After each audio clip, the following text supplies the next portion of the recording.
নমস্কার, আমি অঞ্জন গোস্বামী। এখন যে ব্যাপারটা নিয়ে আলোচনা করব সেটা হচ্ছে কোটাক লাইফ ইন্স্যুরেন্সের টার্ম ইন্স্যুরেন্স নিয়ে। So what is term insurance? Term insurance বলতে বোঝাচ্ছে যে মৃত্যুকালীন আমার মৃত্যুর পর আমার ফ্যামিলি একটা বাল্ক অ্যামাউন্ট অর্থ পাবে। তার মানেটা কি? তার মানেটা হচ্ছে এটাই যে একটা সার্টেন পিরিয়ড অবধি আমাকে টাকা দিয়ে যেতে হবে, মাত্র 10 বছরের জন্য টাকা দিতে হবে, কিন্তু আমি সেটা অ্যাভেল করতে পারবো কত বছর অবধি?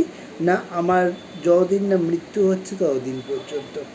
তার মানে আমি যদি একটা 5 কোটি টাকার ইন্স্যুরেন্স করতে চাই বা 1 কোটি টাকার ইন্স্যুরেন্স করতে চাই, সেই 1 কোটি টাকার ইন্স্যুরেন্সের জন্য আমার এজ অনুযায়ী যে ক্যালকুলেশনটা হবে, সেই ক্যালকুলেশনটা 10 বছর, আমাকে মাত্র 10 বছর দিতে হবে। সেটা 34,000ই হোক বা 26,000ই হোক। যেমন সেদিনকে একজনের 26 বছর বয়সের একটি ছেলে করানো হলো, তার হচ্ছে 50 লাখ টাকার ইন্স্যুরেন্স, 19,000 টাকা করে পার ইয়ার দিতে হচ্ছে। তাহলে সেই পার ইয়ার 19,000 টাকা করে দিলে তাকে 1,90,000 টাকা তো দিতে হলো। তার এগেনস্টে সে পাচ্ছে কত? 50 লক্ষ টাকা আফটার হিজ ডেথ। এবং এর আরেকটি যে ভালো সিস্টেমটা, সেটা হচ্ছে জেন টু জেন প্রোডাক্ট।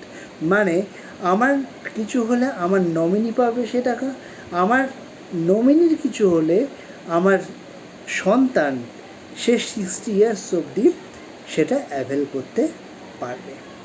ওকে, এটাই হচ্ছে কোটাক লাইফ ইন্স্যুরেন্সের জেন টু জেন প্রোডাক্টের বিশাল অ্যাডভান্টেজ, যেখানে জেনারেশন টু জেনারেশন এই অ্যাভেল করতে পারবে সুবিধাটা।